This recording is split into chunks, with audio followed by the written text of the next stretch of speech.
tardes, mi nombre es Dayan Petricio, yo soy médico neurólogo, agradecido por la invitación de sumar dentro del programa de las charlas un tema neurológico que si bien muchas veces se escucha, hoy vamos a dilucidar y voy a intentar que podamos entender si es realmente frecuente o no, si es realmente frecuente. También tiene una carga y un impacto económico de muchos aspectos, desde lo personal, de sociedad, la carga que tiene, porque afecta a personas muy jóvenes, con una discapacidad rápida muchas veces, y también hay una trastienda también económica del laboratorio, en el cual se habla de millones de pesos con algunos fármacos. Entonces, bueno, vamos a intentar ser lo más objetivo posible para poder aclarar varios aspectos.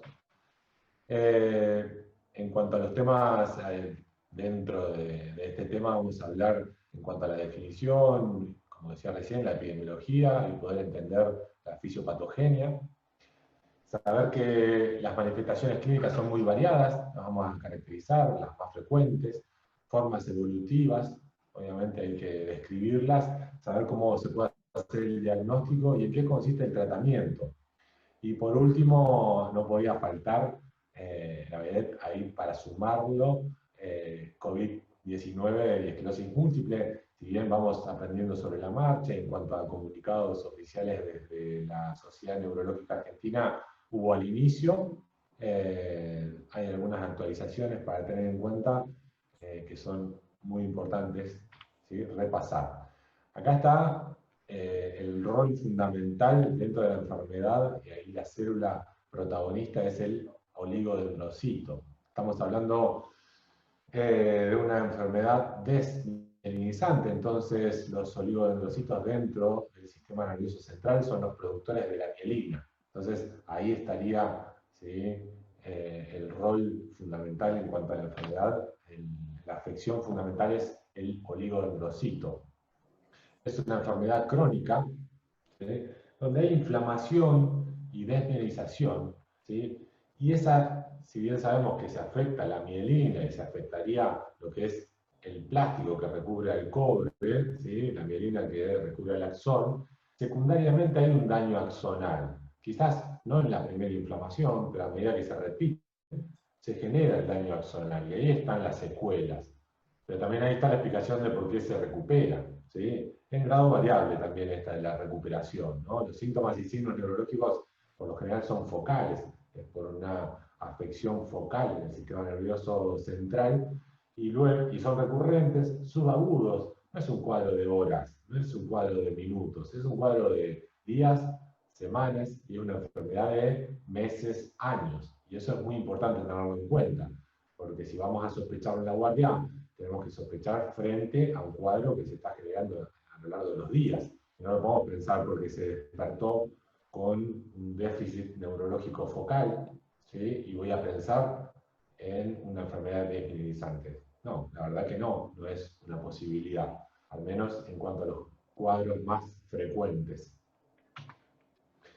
Desde el punto de vista de la epidemiología, ¿sí? Si bien siempre tenemos una gran falencia en cuanto a datos epidemiológicos nacionales, se han hecho algunos estudios y nos aproximamos bastante en cuanto a la prevalencia de la enfermedad.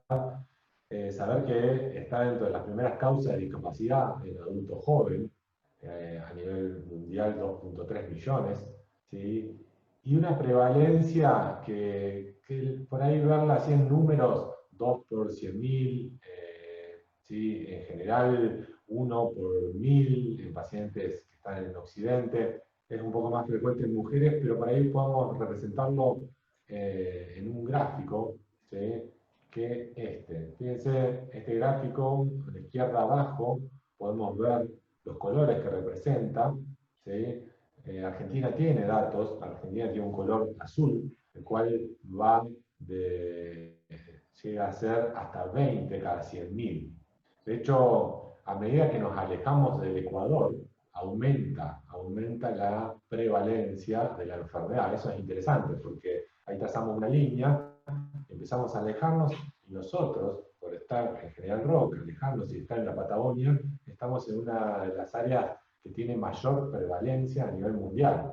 Así que tiene todo un motivo, digamos, particular de que podamos estar charlando de esto y dentro de la Patagonia, porque a medida que surgen estudios, se intentó hacer hace algunos años un estudio de prevalencia, lo cual es muy, muy difícil porque no contamos con una población cautiva. En realidad, pacientes van diagnosticando, se van haciendo los diagnósticos de los pacientes en diferentes centros y es muy difícil reclutar y hacer un estudio epidemiológico, pero ¿sí? En ese momento cuando se hizo, hace algunos 5 años, arrojó una prevalencia de 24 cada 100.000 en la Patagonia.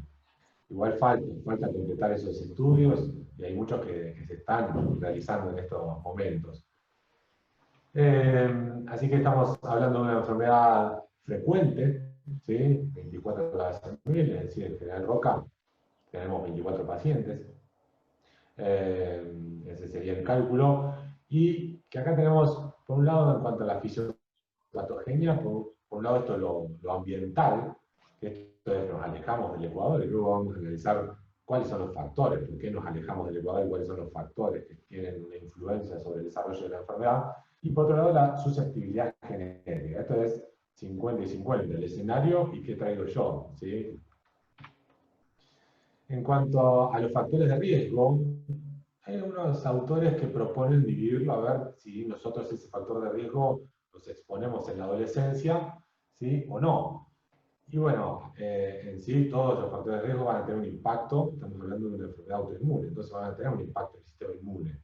Pero ¿cuáles van a tener un impacto cuando se produce ese contacto, ese factor de riesgo en la adolescencia? El cigarrillo, ¿sí? Es un factor de riesgo. La verdad que no se ha podido dilucidar con precisión si fumar en la adolescencia aumenta el riesgo, así que por ahora no se asocia el momento de inicio del tabaquismo, sí la infección por virus Epstein-Barr. Eso, la verdad que la positividad ronda el 100% de los pacientes de esclerosis con pacientes con esclerosis múltiple, y el contacto con el virus ronda el 100%. No estamos hablando de una infección aguda, sino solo el contacto. Así también como la mononucleosis, ¿sí? La infección por mononucleosis, la vitamina D probablemente esté asociada como factor de riesgo en la adolescencia también. Todo paciente, con esclerosis múltiple, pedimos vitamina D y damos suplementos si así lo requiere. Y esto también nos habla de un factor de riesgo, ¿sí? Vitamina D baja, mayor riesgo de desarrollo de enfermedad. Y ahí está también la explicación de la latitud. Citomegalo, ¿sí? Es otra infección que se asocia como factor de riesgo. El trabajo nocturno, el cambio circadiano, el ritmo circadiano también está asociado con un factor de riesgo. La baja exposición al sol, obviamente en directa relación con la vitamina D. El fumador pasivo no se asoció con un factor de riesgo en la adolescencia, el alcohol y el café no se sabe en la adolescencia, pero sí como factor de riesgo para la enfermedad, ¿sí? Para la esclerosis múltiple.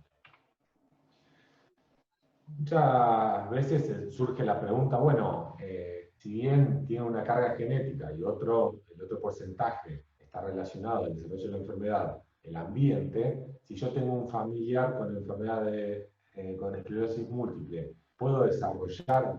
¿Sí? ¿Cuánto es el riesgo? Bueno, la verdad que aumenta el riesgo, no es exponencialmente, hay muchos genes implicados, pero saber que hay un mayor riesgo cuando tengo un familiar, ¿sí? Con el diagnóstico. Desarrollando un poco más los mecanismos fisiopatogénicos, sabemos que la base de la fisiopatogenia está en esa inflamación, desinflamación, esa inflamación que genera desmineralización, ¿sí? Esos mecanismos inmunes. Y ahí está también una discusión que todavía no se pudo describir con precisión, si es ¿qué es lo primero que ocurre? Si lo primero que ocurre es una inflamación, o lo que primero ocurre, el agente por eso se asocia mucho a gérmenes, a virus, si el agente produce esa inflamación y después queda el trastorno del sistema inmunológico con esa predisposición a nuevos brotes, a nuevos episodios de inflamación. Están implicados dentro de la inmunidad todos los subgrupos de inmunidad, la innata, la adquirida, linfocitos T, linfocitos B.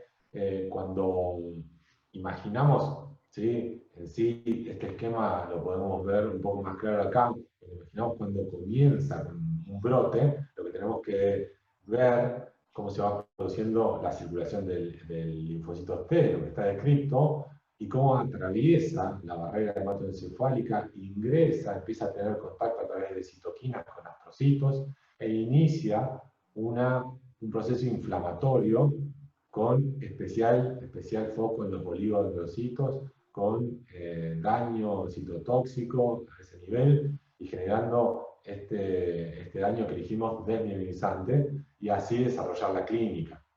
¿Sí? Y en todos estos pasos que estamos viendo en esta imagen, ahí es donde vamos actuando con diferentes estrategias terapéuticas. Eso es sumamente interesante porque hay muchas dianas en las cuales se actúan y por eso se amplió mucho el marco, ¿sí? Porque al inicio, al principio de los 90, teníamos solo 2 medicamentos aprobados y a medida que se fue describiendo aún más, como ha pasado en muchas patologías, aún más el mecanismo fisiopatogénico, se pudo generar nuevos fármacos, nuevas opciones terapéuticas, vías orales, vía oral, inyectable, endovenoso. La verdad que se ha avanzado y muchísimo, por suerte. Son todos tratamientos modificadores de la enfermedad, eso me anticipo a decirlo. En cuanto a las manifestaciones clínicas, estamos diciendo que es una enfermedad de jóvenes, pacientes jóvenes entre 20 y 40 años. Si ustedes me preguntan si tenemos pacientes, y acá en Roca, más jóvenes, tenemos pacientes más jóvenes, tenemos mayores de 40 que se haya hecho el diagnóstico mayor de 40, tenemos pacientes también que se ha hecho el diagnóstico a los 70 años. No es algo frecuente, en absoluto, no es algo frecuente, pero existe. Y ahí está la franja, 20, 40 años es como una alarma y tenerlo en cuenta. En una clínica heterogénea, ¿sí? ¿Y a qué me refiero con heterogénea? Nos referimos a que puede ser, por un lado, un síntoma sensitivo, que se puede dar hasta casi en la mitad como síntoma inicial. La presencia de parestesias, disestesias, hipoestesias, es decir, miembro superior derecho con hormigueo que duró varios días, algunas semanas y después mejoró. Bueno, puede ser, tenerlo como una posibilidad. Desde el punto de vista de las manifestaciones motoras, también un 30-40% puede iniciar con una debilidad y esa debilidad va acompañada con signos de liberación, de piramidalismo. Esto es espasticidad, ¿sí? Por ejemplo, el miembro superior, el signo de Hoffman, o el miembro inferior, Maminsky, hiperreflexia, todo lo que nos hace pensar en vías largas, ¿sí? Lo que es la vía piramidal. También puede generar, si hay muchas lesiones, un deterioro cognitivo, pero no es algo que se pueda identificar con rapidez. Por lo general, la progresión de los años en la enfermedad puede generar esa manifestación, pero no es algo típico.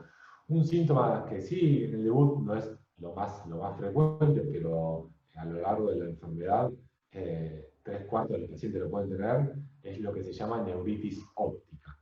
¿Y por qué se caracteriza? Bueno, primero que el nervio óptico tiene una cubierta de mielina, la cual en la enfermedad dijimos que era lo que se afecta, así que se afecte la mielina lo que generaría, ¿sí? Es una disminución en la agudeza visual unilateral, ¿sí?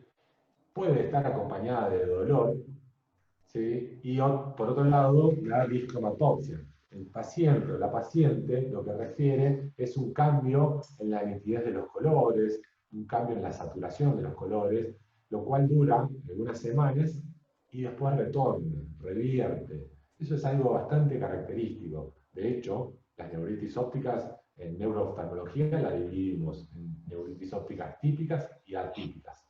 Las típicas son estas, las que duran varias semanas, es unilateral, hay una disminución de la agudeza visual, pero es leve, hago un fondo de ojo y veo una papila, ¿sí?, con bordes que están borrosos, hago el diagnóstico de una neuritis óptica que va mejorando. Esto nos tiene que hacer pensar en un cuadro de esclerosis múltiple.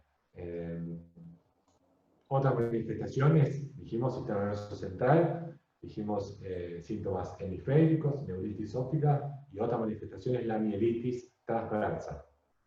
A cualquier nivel se puede dar el daño, es decir, ya sea médula cervical o dorsal, pero a nivel cervical es mucho, mucho más frecuente. Es una mielitis parcial. ¿Esto qué significa? Me puede generar síntomas unilaterales, ¿sí? Por ejemplo, una paresia brachiocrural derecha o izquierda, de pronto que predominen los síntomas sensitivos y no tanto los motores. Puede haber un signo que se llama signo de Lermit. El signo de Lermit es la flexión, ¿sí?, cervical que genera un malestar a nivel dorsal o de miembros inferiores tipo descarga eléctrica. ¿Sí? El paciente lo sentamos en la camilla, le pedimos que toque con el mentón el pecho y de esa manera desarrolla el síntoma. Muchas veces los pacientes lo refieren de manera espontánea y es algo frecuente. Inespecífico absolutamente el signo de Lermit. ¿Por qué? Porque habla de otros diagnósticos. Lo único que nos habla de una mielopatía. Pero si yo tengo un canal estrecho cervical y hace la maniobra, tranquilamente puede tener el signo de Lermit y no es un cuadro de una mielitis transversa. ¿Sí? Y como decía, síntomas sensitivos puede generar la mielitis transversa, también urológico, la urgencia miccional o incontinencia, disfunción eréctil, y si es un cuadro, una mielitis un poco mayor, puede generar la debilidad y generar una paraplegia, también podría llegar a tener el paciente. Debutar así, hay cuadros que debutan así, no es lo más frecuente y es un factor de mal pronóstico cuando debuta con compromiso medular.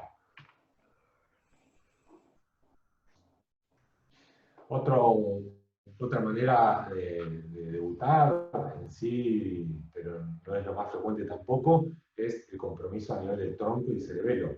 Pero se ve por la enfermedad, lo mismo, donde haya mielina va a haber un síntoma, así que puede ser muy, muy variada la clínica de estos pacientes. Un compromiso del sexto par, ¿sí? A nivel por compromiso del tronco, ataxia puede presentar, nixtamus, ¿sí? Este es por compromiso cerebeloso, asociado, ¿sí?, el síndrome cerebroso a dismetría, disartria, disfagia, ¿sí? Y un cuadro también bastante característico que cuando lo vemos en el examen físico nos tiene que hacer pensar en el diagnóstico de esclerosis múltiple, que es la oftalmoplejía internuclear, que clínicamente lo que se ve al pedirle al paciente que siga el dedo, ¿sí?, en la excursión, ¿sí?, ocular, se produce una excursión del ojo derecho, por ejemplo, ¿sí?, hacia lateral, completa, pero el ojo izquierdo queda ahí, ¿sí?, hasta la mitad. No puede, como una parecia del recto medial del ojo izquierdo. Bueno, eso nos tiene que hacer pensar en una oftalmoplejía internuclear. Es por compromiso a nivel del tronco. Hagamos algunas imágenes, ¿sí? Unas imágenes que en la imagen A, eso es un corte coronal, donde el nervio óptico derecho se ve una inflamación alrededor. Es muy interesante siempre poder comparar, ¿sí?, porque la grasa que rodea al nervio óptico va variando de persona en persona, pero ahí claramente hay una asimetría, ¿sí? Toma el contraste y lo que refuerza a nivel de la flecha, eso nos habla de una posible neuritis óptica. Insisto, esto es importante en la clínica, porque si tuviese un infarto del nervio óptico, se vería igual prácticamente. Es muy difícil solamente con la imagen hacer un diagnóstico. Las lesiones que se ven en la B, ahí a nivel de tronco, de pedúnculos cerebelosos, son bastante características, algodonosas, ahí periventriculares. A nivel de la C también ahí se ve una en el vermis cerebeloso, en el hemisferio cerebroso derecho. En la imagen D En la D se ve a nivel de 3, 4, 5, C5, C6, justo atrás de C6, a nivel de C6 se ve una mielitis ahí bien dorsal, por eso los trastornos sensitivos son tan característicos, ¿sí? Que estén presentes en estos pacientes. Y fíjense que es un segmento, no es una mielitis extensa, es un segmento ahí único, y en una paciente con epidemiología es a pensar ese diagnóstico. Y en la E, bueno, una placa bastante grande, que si ustedes solamente ven esa secuencia FLAIR, y la verdad que dilucidar entre un tumor, bueno, hay que ver el resto de las secuencias. Por eso digo, no hay una imagen tan clara que diga, esto es característico. El diagnóstico diferencial, el más frecuente, y que a veces hay un sobrediagnóstico o una sobresospecha, son las lesiones vasculares. Si ustedes toman una resonancia con lesiones subcorticales múltiples y ven una persona de 20 años con una esclerosis múltiple con alta actividad, y quizás ven medio parecido así las lesiones. Después hay que hacer una disquisición y lo más importante es la clínica. La clínica, escuchar al paciente y poder revisarlo y evaluar cómo fue la cronología. Es clave, porque si ponen las dos imágenes, y la verdad que hace dudar mucho. El diagnóstico diferencial en cuanto a las imágenes, el más frecuente son las lesiones vasculares. Las formas evolutivas, y esto lo deben haber escuchado varias veces, por ahí decir, bueno, esclerosis múltiple, RR o recaída remisión, bueno, existen varias formas, ¿sí?, evolutivas de la enfermedad. Y algunas, desde el inicio, no modifican y otras van variando, van virando de una forma clínica a otra, y siempre hacia peor, lamentablemente, ¿sí? Entonces, hay un cuadro que es el que no queremos diagnosticar nunca, que es la forma primaria progresiva. La primaria progresiva, por suerte, es la menos frecuente, el 10%, inicia con brotes invalidantes. No responden al tratamiento porque no hay tratamiento al momento, a la fecha, si bien se están haciendo varios estudios, si bien terminamos haciendo algún gesto terapéutico, pero la verdad que no. El tema acá es que hacemos el diagnóstico retrospectivo, porque cuando llega el paciente, fíjense el gráfico que está, es, por un lado tenemos en un eje el tiempo, y en el eje de las coordenadas tenemos la discapacidad. ¿Cómo va? A medida que pasa el tiempo, discapacidad, y va sin ningún brote, ¿sí? Yo lo controlo hoy, en octubre, lo controlo en enero, y la parecia que tenía crural derecha empeoró. Y le digo, ¿usted notó que está peor la debilidad? No, puede ser un poco, lo controlo al año, ¿sí? Otro examen físico, peor. Y digo, no, todo esto fue de un día para el otro, una semana para el otro. No me di cuenta, pero es verdad, ahora que lo charlamos, o hay una lenta progresión sin un brote. No se da cuenta el paciente de los brotes, va empeorando. Es más frecuente en hombres y alrededor de los 40 años. Insisto, es la menos frecuente. Esta es la más frecuente, 90%, RR, recaída remisión, ¿sí? Brote remisión, como le llamamos decir, es aparece el síntoma, mejora, aparece el síntoma, mejora. El gráfico que vemos ahí, ¿sí?, lo que vemos es discapacidad y mejora.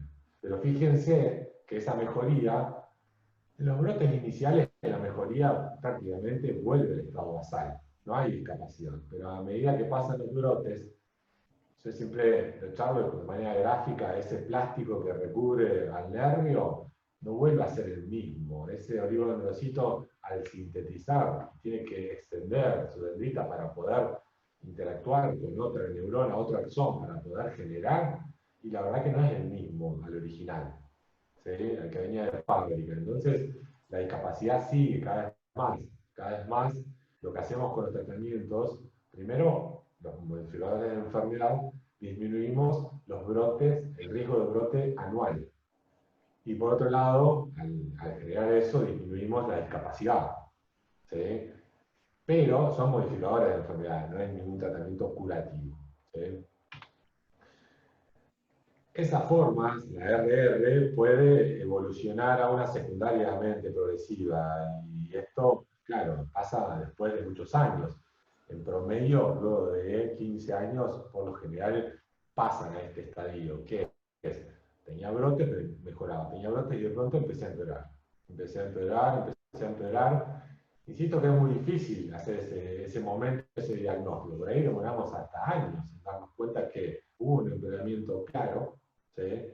Y no hubo un brote, y hubo un empeoramiento, ¿sí? Y ahí estamos. Esa es otra forma evolutiva, y la otra también, que a veces es mucho más difícil de poder objetivar, que es una lenta progresión, empeora, lenta progresión, empeora, nunca frena, nunca se frena, nunca vuelve a tener una gran mejoría. Eso también son formas de mal pronóstico que pueden surgir en su evolución. Entonces, tenemos en cuanto a las manifestaciones clínicas, muy heterogéneas. En cuanto a las formas evolutivas, también varía mucho, pero lo característico es empeoro y mejoro. Tengo un brote y mejoro. ¿En cuánto tiempo? Bueno, estamos hablando, insisto en eso, enfermedad de meses a años. No es que hay que salir corriendo y ya tengo el diagnóstico, ya acá, mañana voy a estar en silla de ruedas. Probablemente no, en realidad no podemos decir que no absolutamente, porque es una enfermedad que en algunos pacientes se comporta de manera muy agresiva, pero por lo general no es la evolución. En cuanto al diagnóstico, primero lo fundamental es la clínica. La clínica, no podemos hacer diagnóstico de imágenes. De hecho, existe el síndrome radiológico aislado en esta entidad. ¿Qué significa? Se hace una persona un estudio porque la causa más frecuente es cefalea o traumatismo del cráneo. Frente a esos motivos de consulta se hace una resonancia y se encuentra lesión que sugestiva de esclerosis múltiple. Bueno, se abrió todo un capítulo sobre qué hacer en esos cuadros. Creo que hoy no va a ser el objetivo, pero saber que acá es clave y sigue siendo clave la clínica. Escuchar al paciente y revisarlo.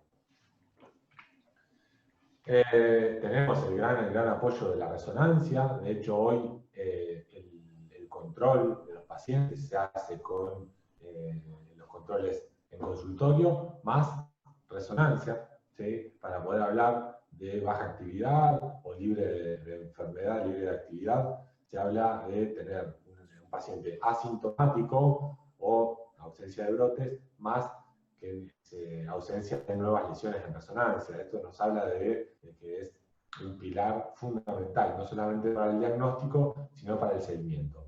Dentro del diagnóstico también hay un estudio que podemos hacer, que es el líquido cefalorraquídeo, poder analizar las bandas oligoclonales, esas moléculas, esos anticuerpos que van surgiendo cuando hay una síntesis intratecal. Podemos diferenciar si tenemos una síntesis dentro del sistema nervioso en comparación con sangre, entonces hacemos un índice, y los potenciales evocados son algunas pruebas que nos pueden ayudar, potencial evocado visual principalmente, para evaluar esa vía visual y poder saber si hubo en algún momento algún daño sugestivo de una neuropatía desmielinizante. Una tomografía de coherencia óptica también, para poder ver el grosor de la retina, ¿sí? También nos ayuda. En cuanto a los conceptos claves, y acá empieza un tema que vamos a intentar dejar pautas claras, pero es muchas veces muy complejo. ¿Por qué? Porque como es una enfermedad que, dijimos, demora meses y necesitamos presencia de clínica, se tuvo que poner, digamos, pautas claras de cómo llegar a poder interpretar la clínica. La clínica nosotros necesitamos que se dispersa en tiempo. ¿Qué significa? ¿Se acuerda de ese gráfico que subía y bajaba? ¿Brotes? Bueno, eso es fundamental para el diagnóstico. Eso se llama dispersión en tiempo. Que lo podemos tener con la clínica. ¿Qué significa? Tengo un paciente que tuvo una debilidad del miembro inferior y mejoró. Y después, a los 6 meses, tuvo una neuritis óptica y mejoró. Bueno, ahí tenemos dispersión en tiempo. Eso es por un lado. Y después en espacio. Y ahí necesitamos el apoyo de la imagen. ¿Por qué? Porque en diferentes niveles debemos cumplir por lo menos 2 lesiones, tenemos que tener, ¿sí? En 2 zonas, perdón, en 2 regiones, que esas regiones son periventricular, supracortical o cortical, infratentorial y médula. Entonces tenemos que cumplir con esos criterios para poder hacer el diagnóstico. Si bien suena algo bastante complejo por momentos, empezar es como en medio de laboratorio, la verdad que en los cuadros donde llegamos al diagnóstico esto es claro. Es claro porque el paciente o clínicamente tuvo 2 episodios, o si tenemos un episodio podemos tener un apoyo en la resonancia cuando una imagen, en la imagen aguda, toma contraste y otra imagen no, eso está en diferente tiempo, porque al tomar contraste estamos hablando de una inflamación que es ahora, y al no tomar contraste decimos esta lesión fue antigua. ¿Sí? Entonces de esa manera podemos hacer el diagnóstico. Insisto, creo que tampoco es el objetivo hoy, yo creo que el objetivo de la charla de hoy es que sepamos qué tan frecuente es la enfermedad, por qué se produce, ¿sí? Y saber que el diagnóstico depende de la clínica, la resonancia y otros estudios. Esto vamos a avanzar. Las bandas oligoclonales, como decía recién, es un gran apoyo, uno de los estudios que nos puede apoyar y es poder objetivar que hay síntesis de anticuerpos dentro del sistema nervioso y hay diferentes patrones. Esto lo hace el laboratorio, yo envío la muestra y desde el laboratorio me envían qué patrón tiene de bandas oligoclonales. 1, 2, 3, 4, 5. El 2 y el 3 es bastante típico, o al menos es un gran apoyo para la enfermedad. Y en cuanto al tratamiento, acá como fuimos hablando, dentro de todo en la charla dijimos, bueno, en la fisiopatogenia tenemos varios puntos donde podemos trabajar. Bueno, ahí están los modificadores de la enfermedad. Ahora, frente al momento agudo de la clínica, aparece un paciente con un brote, ¿qué podemos hacer? Ese es el tratamiento de la exacerbación aguda. Y después, estos pacientes no solamente tienen el momento en sí, el modificador de la enfermedad, un tratamiento de la exacerbación, sino también tenemos diversos síntomas que son realmente inespecíficos, pero tienen una alta prevalencia en estas personas, los cuales lo vamos a ir charlando, que requieren un trabajo multidisciplinario, porque la espasticidad genera, ¿sí?, un síntoma, hay síntomas como la fatiga, la astenia que tienen los pacientes, que es característico, y se toman algún tipo de medida y hay otro tipo de tratamiento. En cuanto a los modificadores de enfermedad, para tener un pantallazo, en el 94-95 ya se empezó a liberar, en sí se autorizó la utilización de interferón, que fue el primer tratamiento para esclerosis múltiple, y a medida que iban pasando los años no había muchas herramientas hasta que llegamos al 2010. Ahí se dispararon la cantidad de moléculas que se pudieron empezar a utilizar, y ahí se dispararon también las vías, ya sea vía oral, empezaron a surgir los medicamentos vía oral, que fue un gran avance, porque son pacientes jóvenes, que no querían inyectables, y también tratamientos endovenosos se empezaron a autorizar ¿sí? Para enfermedades con gran actividad, ¿sí? Gran inflamación. Entonces, dentro de los tratamientos, como decía, recién veíamos la cronología, tenemos los inyectables, el interferón, el acetato de natriamer, inmunosupresores, existen como una medida terapéutica, no es algo frecuente, pero la mitoxantrona y terapias orales, teriflunomida, dimetilfumarato, fingolimod, ¿sí? Fármacos que se toman una vez por día de manera muy, muy fácil, bajos efectos adversos, muy bien tolerado, a esto me refiero. Y si no, también tenemos una herramienta muy, muy importante que son los anticuerpos monoclonales, algunos muy específicos, como el natalizumab, que lleva más tiempo, mostrando eficacia en la enfermedad, alemtuzumab, ocrelizumab. Y dentro de la exacerbación, si nosotros vemos un paciente en la guardia con esclerosis múltiple conocida y tuvo un brote y no fue evaluado en consultorio con neurología, y nosotros ya sabemos que tiene el diagnóstico, bueno, podemos indicar un corticoide, por ejemplo, un pulso, hacer por 3 días de metilprednisolona nos ayuda. Pero acá hay un punto importante, ayuda a recuperar con mayor velocidad, pero no modifica la enfermedad, no modifica cuánto va a recuperar de ese brote. Y eso fue muy importante, porque si no surgía toda esta urgencia, como el ACV, digo, bueno, voy a poner trombolíticos y eso me modifica. Bueno, en esto no. esto no modifica, ¿sí?, el curso. No tiene un efecto a largo plazo, eso es lo que es esa oración. Y tratamientos sintomáticos, fundamental acá el tratamiento, el abordaje multidisciplinario con terapia ocupacional, con kinesiólogo, con fonoaudiología, ¿sí?, con otras especialidades, aparte de neurología, obviamente, con clínica médica, con urología. Tenemos un trabajo que por suerte lo podemos desarrollar y muy bien.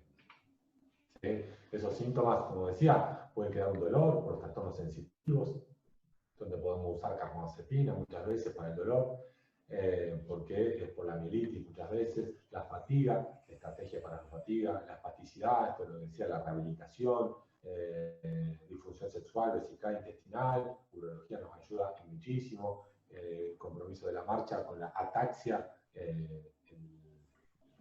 la depresión, hay trastornos, hay manifestaciones psiquiátricas en pacientes con esclerosis múltiple que son altamente frecuentes, triplica a la población general. Entonces hay una predilección, hay una mayor incidencia que hay que tenerla en cuenta. La verdad que lo charlamos mucho en el consultorio, va más allá del impacto de discapacidad en una persona joven, va más allá, ¿sí? Los síntomas del ánimo, los trastornos del ánimo. Síntomas pseudovulvares por las lesiones a nivel del tronco, y también existen los síntomas paroxísticos que son frente a determinadas situaciones que se exacerba un síntoma, por ejemplo, a las altas temperaturas. Entonces, en un baño donde hay gran cantidad de vapor, una alta temperatura, puede tener un empeoramiento transitorio en el paciente, y a eso se refieren los síntomas paroxísticos. Para ir terminando, hay una escala que lo van a ver en los resúmenes de pacientes, en las historias clínicas de pacientes con esclerosis múltiple, y es la escala EDSS, ¿sí?, que es esta escala que habla de discapacidad. En esta se puntúa 0, un examen normal con el diagnóstico, pero tiene un examen normal, y va aumentando a medida que van surgiendo diferentes complicaciones, principalmente motoras, sino también están incluidos los síntomas urológicos y sensitivos. Sabemos que el certificado, por ejemplo, de discapacidad está avalado a partir de un EDSS de 4.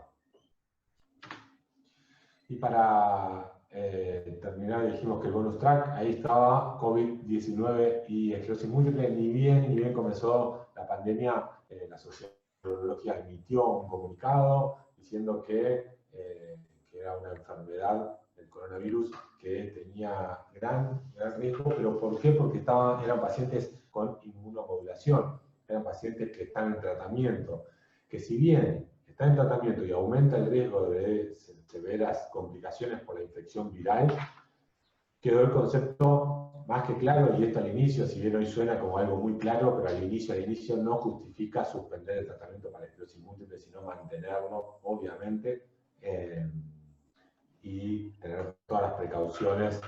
Insisto, esto fue emitido al inicio de la pandemia, hoy ya sabemos muchísimo más sobre los cuidados. Imagínense que proponían evitar reuniones sociales y cuestiones que ya después fueron prohibidas rápidamente.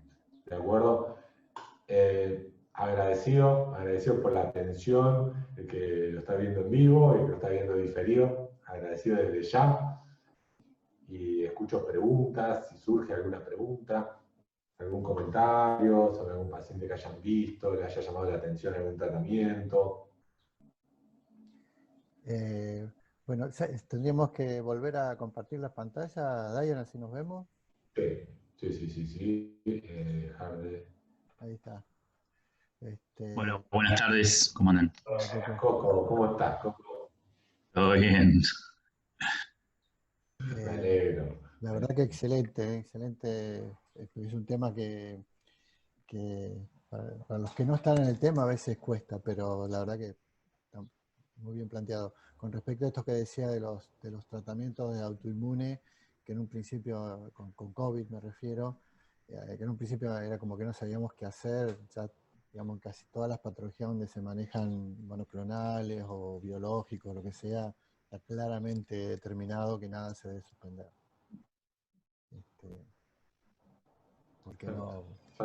no hay tanto riesgo. Diane, yo te quería preguntar, en esto de cuando los pacientes hacen el brote y remiten, independientemente de las formas de presentación, ¿a qué se le atribuye que tenga la posibilidad eventualmente de remitir la actividad inflamatoria, no mediando generalmente algún tratamiento específico? Exacto, sí, sí. Hay algunos mecanismos descriptos fisiopatogénicos que no se sabe por qué se autolimita el concepto. Claro. La verdad que no se ha dilucidado y de hecho es una gran pregunta. Se sabe que sí persiste igual una inflamación y por eso todo paciente con esclerosis múltiple tiene que estar en tratamiento. No es que yo, bueno, tuve un brote y ahora se fue, entonces no hace falta tratamiento. No, todos. No solamente por el riesgo, sino hay un compromiso inflamatorio persistente. De hecho, hay unos trabajos en los últimos 3 años sobre neurofilamentos que nos hablan de la actividad de la enfermedad, que todavía no está disponible, por lo menos en Argentina, como para poder solicitarlo, pero se sabe de una inflamación persistente, no es que esto es solamente, si bien se hace evidente clínicamente, hay una inflamación, no es que de cero y desaparece y no hay nada. Pero la verdad que yo por lo menos no tengo esa información de por qué se limita esa inflamación y después así revierte la clínica, ¿no? No la tengo esa información. Y lo otro que te quería preguntar es, cuando un paciente debuta, ¿no? Hace la primera, el brote sería cuando hace el debut. ¿Hay hay algún dato clínico que te permita saber cuál va a ser el pronóstico de ese paciente? O sea, ¿a qué tipo de forma va a evolucionar o no? O sea, clínicamente, Sí. algún dato clínico que te diga, bueno, se va a comportar de tal o cual manera, algún factor pronóstico. Sí, existen los factores pronósticos. Por un lado, primero la forma evolutiva lo va a decir el tiempo. Eso también es todo un tema porque se charla, ni bien iniciamos, yo no sé si va a ser un cuadro de recaída remisión o es secundariamente progresivo. Eso lo va a ir diciendo el tiempo. Pero sí, desde el día 1 sabemos que pacientes en los extremos de la vida, pacientes muy jóvenes o pacientes mayores de 50 años, tienen mal pronóstico si empiezan con la enfermedad, ¿sí? Jóvenes y mayores de 50. Pacientes varones tienen mayor, ¿sí?, progresión de la enfermedad. Y también cuando debutan con lesiones medulares, es decir, estas mielitis transversas que veíamos tienen peor pronóstico. Esas tres es como importantísimo tenerlo en cuenta. Varón mayor de 50 que debutó con la mielitis, y la verdad que tenemos que empezar dentro de, si bien no se quiere hablar de pirámides para ir, o escaleras de tratamiento, porque hoy en la esclerosis múltiple se plantea tener todo como una posibilidad y analizar, y no decir, bueno, voy a empezar con este y después si no responde, a los 3 meses lo roto y le pongo otro más potente. Hoy se plantea que no. ¿Por qué? Porque las medicaciones, hasta que logran su efecto y poder saber cuánto respondió y cuánto redujo el riesgo de un nuevo brote, es un año. Y si en ese año tuvo brotes y brotes y brotes, la verdad que es tiempo perdido. Entonces se plantea evaluar esto, ¿sí? Yo tengo un paciente de 69 años que debutó con una paraplegia, un síndrome medular, y la verdad que iniciamos con un esquema potente, vamos a decirle, ¿sí?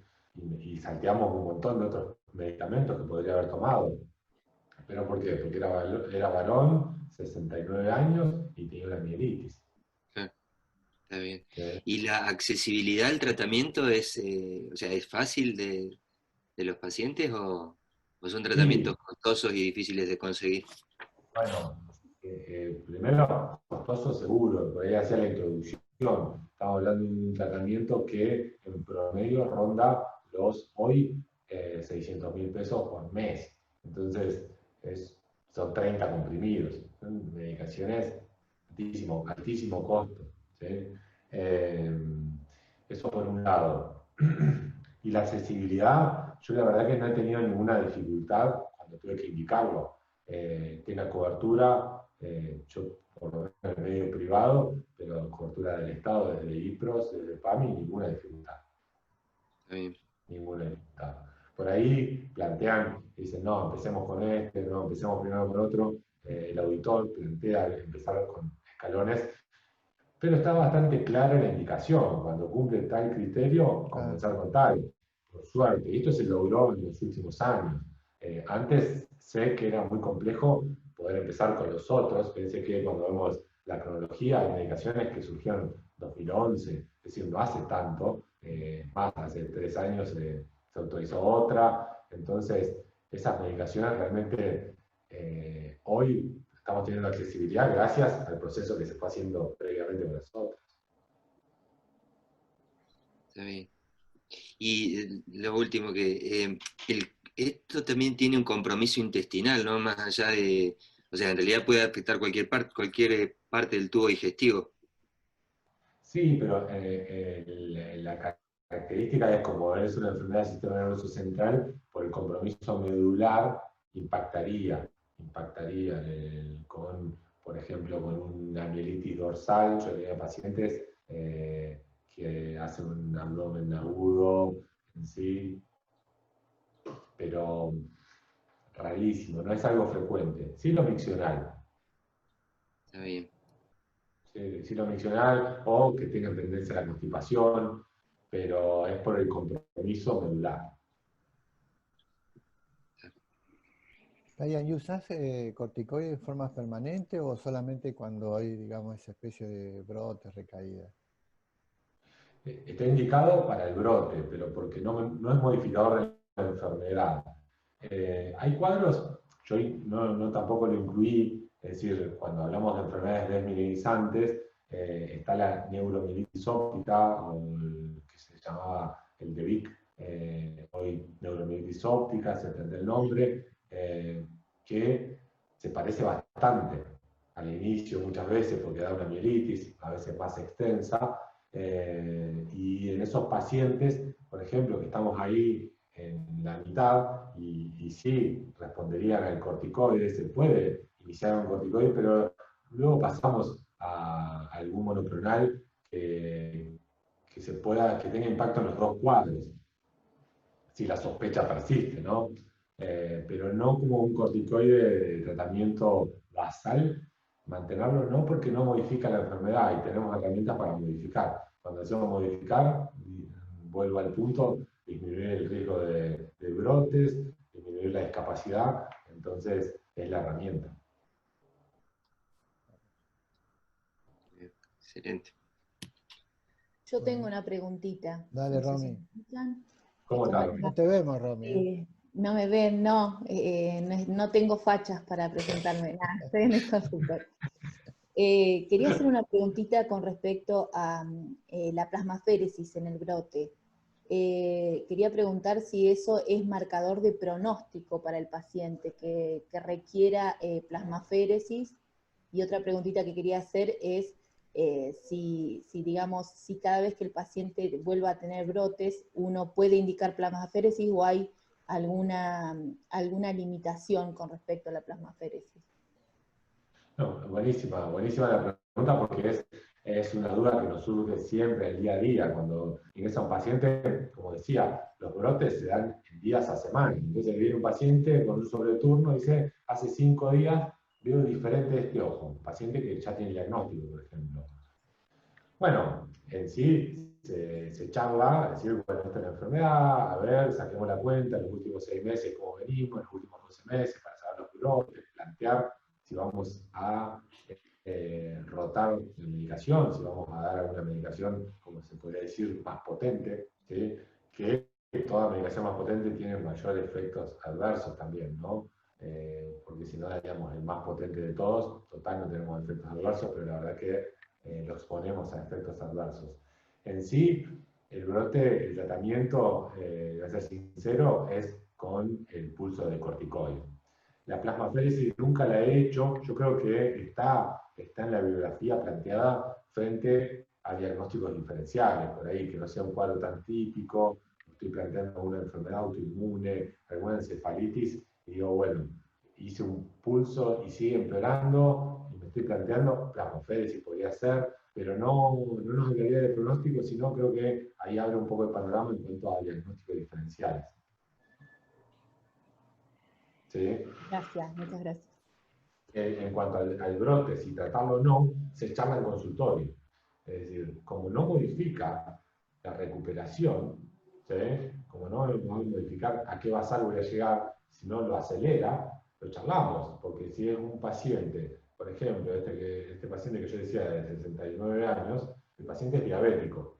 Y la verdad que cuando tuvo el brote, yo dije, bueno, porque tuvo un segundo brote, digo, ¿cuánto le molesta? Le fui sincero, pero porque yo exponerlo a dosis elevada de corticoides, usted tiene diabetes, y la verdad que no es muy agradable exponerlo a eso sabiendo que no le voy a modificar, ¿sí? El estatus, cuánto va a recuperar. Sí lo va a acelerar, pero también lo expongo a un riesgo.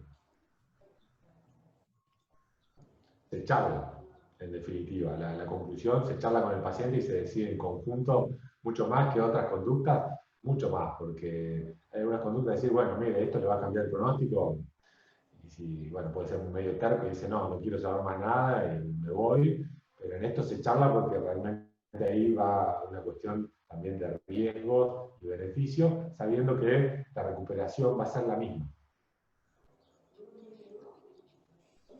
No es fácil.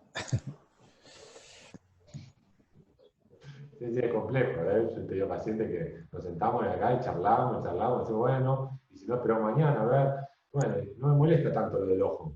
Te dicen, bueno, esperemos.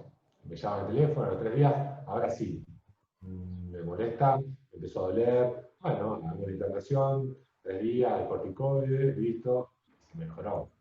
¿Sí? Pero bueno, entonces es dinámico también. Está bien. Bueno, no sé si hay alguna pregunta más. Marce, No, pensé que no, ibas a preguntar esto. no. Bueno, Dayan, muchas gracias. La verdad que es muy Bueno, buena gracias. tu presentación. Gracias. Así que muchas gracias. Por conectarse. Y bueno, nos Un saludo a estaremos todos. viendo en 15 Muchas días. gracias.